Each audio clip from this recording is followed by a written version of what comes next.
Welcome back, everybody, to Lesson 5-4, Hoover and the Crash. This begins a series of lessons on how this whole Roaring Twenties thing fell apart.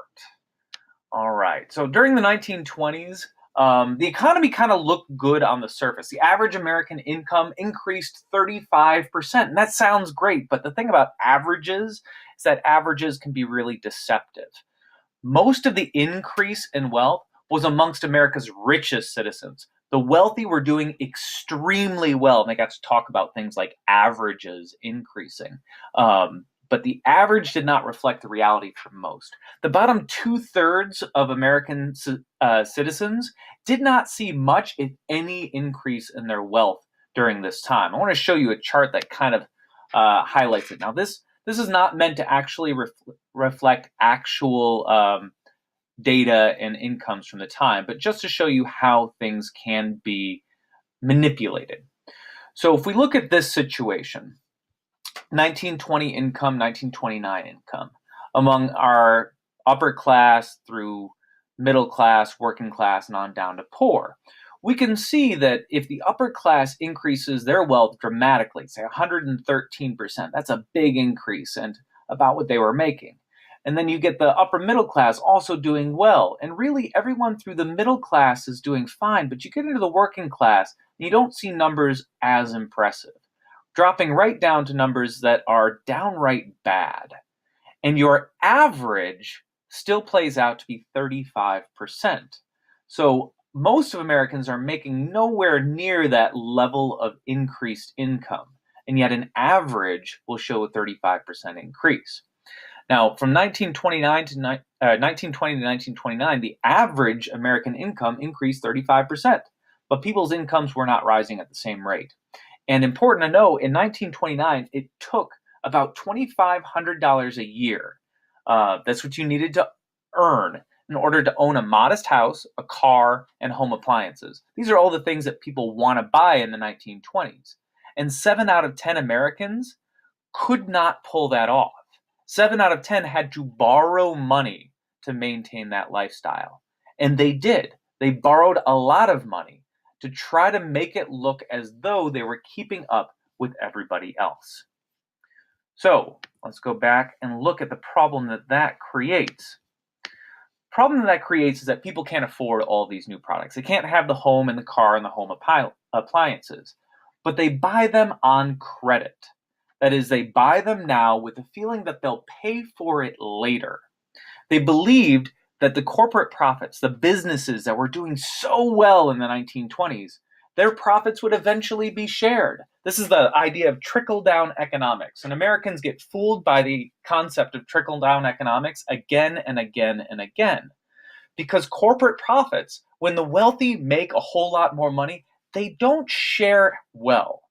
And they haven't throughout all American history. There's never been a period in American history where businesses willingly gave up a whole bunch of their money to their workers. It just doesn't happen. So when the workers who are buying all this stuff on credit, believing in the goodwill of their employers, are eventually not able to afford it, they stop buying the new products. They stop going to the stores. They stop buying things. See, Americans believed that the growth of business would never stop. This was the problem of the 1920s. Businesses would grow and grow and grow.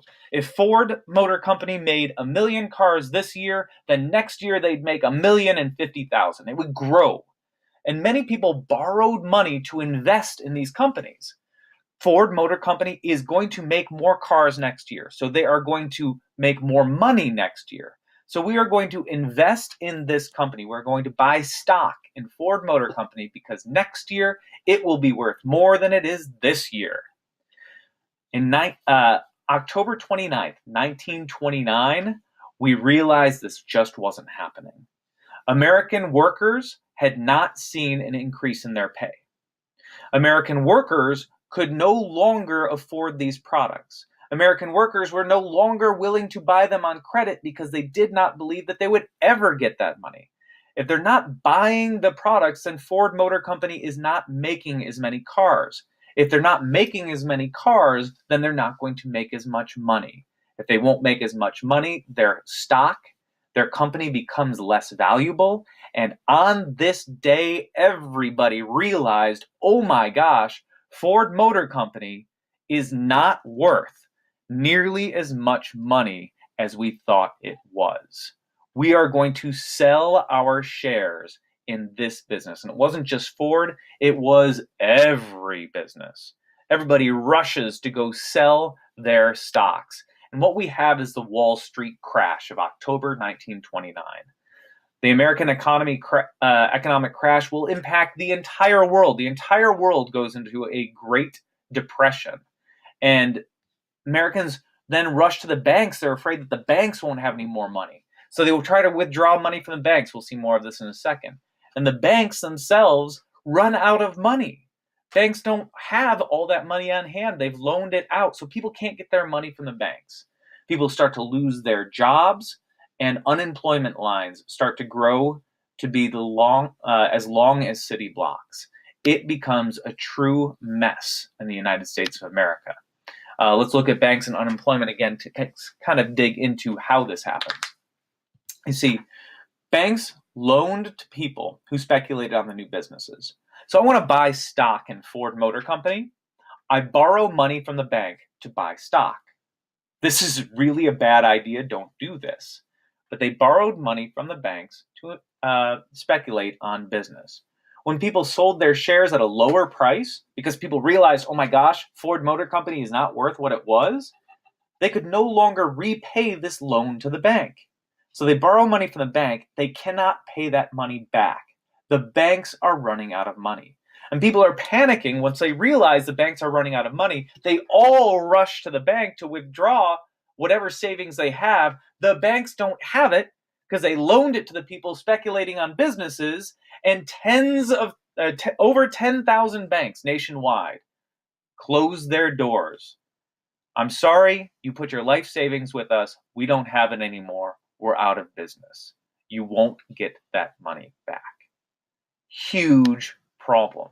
And as businesses across the country are closing, millions of Americans are losing their jobs. Businesses can no longer borrow money from the banks to keep going because the banks are collapsing.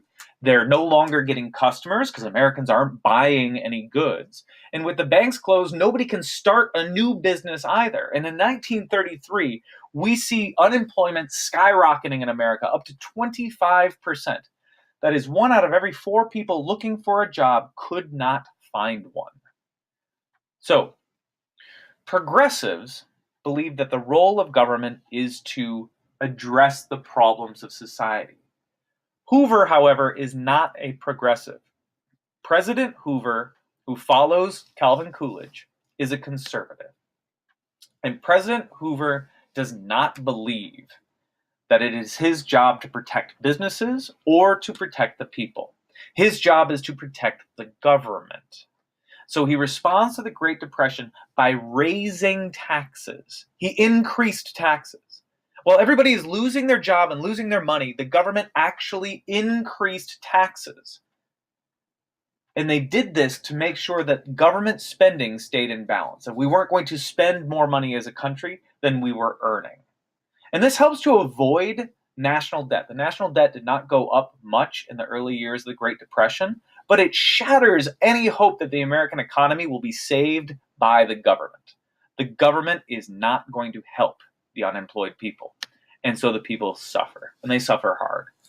Hoover encouraged the wealthy to help out, saying, hey, Henry Ford, we know that you're doing okay, so please consider donating some of your money. And as we've discussed before, the wealthy are not particularly good at giving money away to the poor.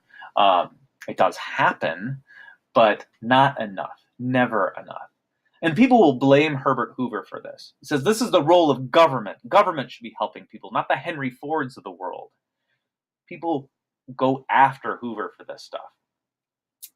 But Hoover doesn't change his policies, not right away. And Americans start to be out of work and out of work for a period of years.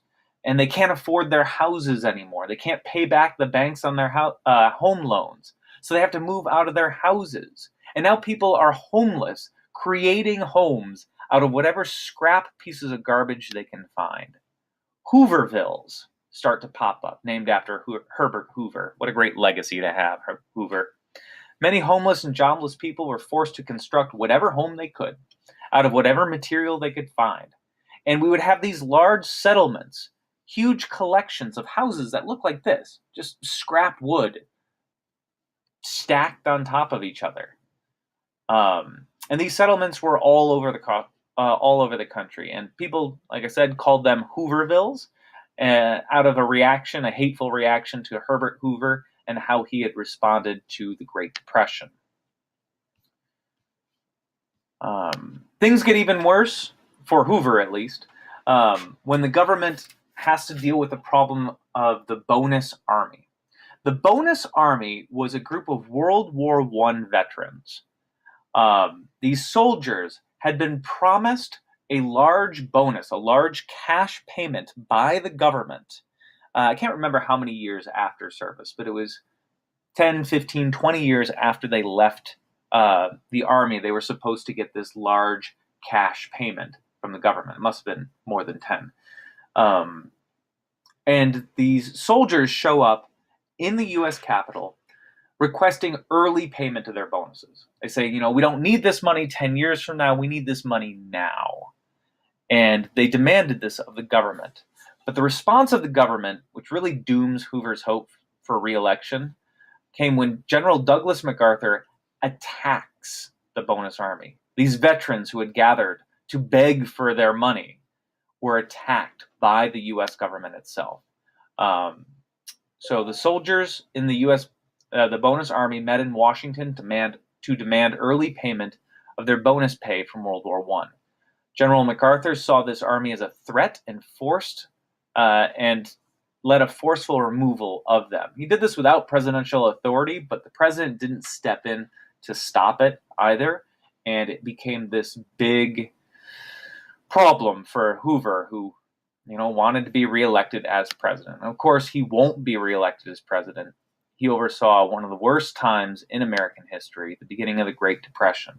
And late in his presidency, Hoover realized that he had a bit of a problem here. He tried to reverse this. He tried to realize that, the way out of the Great Depression is to increase government spending.